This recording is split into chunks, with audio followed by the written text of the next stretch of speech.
Ganito yung mga tao dito eh. Tinatapon lang nila yung mga gamit nila. You know guys, magandang maulan na umaga sa inyong lahat. Ayan guys, may papakita na ako sa inyo dito. Yan o, kahatid ko lang sa mga bata.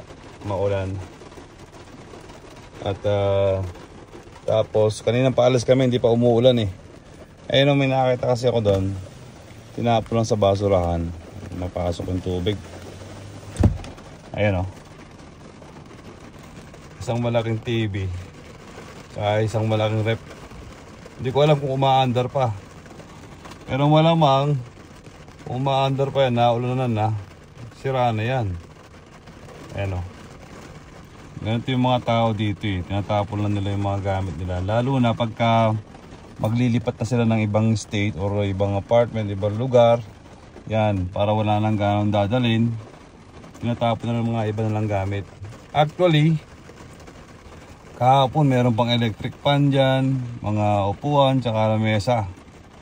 Ngayon, yan na lang oh. Yung TV, bago lang yan. Tatapon na siguro kaninang umaga. Kukunin ko sana. Kaninang hindi pa umuulan eh. Paalis na kami ng mga bata puntang eskwela. Eh ngayon, naulan na yan. Malamang sa malamang talagang sira na yan. Kasi siguro, di ko alam kung umaandar pa yan o ano. Pero kung sa Pilipinas yan, pwede pang ikalakal yan, no? Ayun, no? Pati yung ano, yung rep, maraming tanso.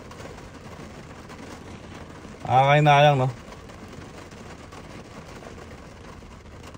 Laki ng TV siguro nasa ano to, 55 inches. Lakas ng ulan, di ako makalabas. Yan lang.